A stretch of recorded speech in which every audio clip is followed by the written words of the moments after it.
আজকে মাটিতে বানালাম কিছু গরমের সবজি। ये साला कर क्या रहा है यहाँ पे?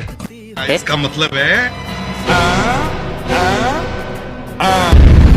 এখন যা গরম পড়েছে কোনো কিছুই আর সহ্য হচ্ছে না, আর হচ্ছে তো বারবার লোডশেডিং। ভাবলাম আজকে তো গরমের মধ্যে যদি কিছু গরমের সবজি বানানো যায় তাহলে সেটা কেমন হয়। দেখো প্রথমে আমি বানাচ্ছি একটা কুমড়ো। আচ্ছা, আজকে তোমরা যে ইমোজিটা দেখতে পাচ্ছ সেটা হচ্ছে কমেন্ট করে বলো তোমরা এটা খুঁজে বের করতে পারো, আর এটা খুঁজে বের করে আমাকে কমেন্ট করে পরে ভিডিওতে আমি তাদের নাম বলবো। গত ভিডিওতে এমডি রাকির নাম আমাকে একজন কমেন্ট করেছে, তাই কমেন্ট করার জন্য অনেক অনেক ধন্যবাদ। আর এই ছোট ছোট জিনিস বানানোর বুদ্ধি কিন্তু নিয়েছি আমি ছোটবেলার খেলনাগুলো দেখে। আগে দেখতাম ছোটবেলায় এইসব জিনিস নিয়ে ছেলে মেয়েরা খেলা করতো, এখন এসব পরিবেশে সব বাচ্চারা তো মোবাইল নিয়ে বসে গেছে। আমাকে এই যে তোমাদের বলছি যারা এখন তো সাবস্ক্রাইব করোনি, যারা সাবস্ক্রাইব করে তারা এখনই প্লিজ একটা সাবস্ক্রাইব, তোমাদের একটা সাবস্ক্রাইব এবং লাইকের জন্য আমি আরো ভিডিও বানানোর অনুপ্রেরণা। এদিকে দেখো লেবুটা বানানো শেষ হয়ে গেলে তৈরি হয়ে যায় আমাদের গরমে কিছু সবজি। আমাদের এগুলো কেমন লাগছে আজকে যদি 20টা লাইক এবং 5টা কমেন্ট হয় তাহলে পরে ভিডিওতে আমি কালার করে দেখে দেখো এই সবজিগুলোকে দেখে কিন্তু খুবই সুন্দর লাগছে। ছোট ছোট জিনিস দেখে মনে পড়ে গেল ছোটবেলার কথা।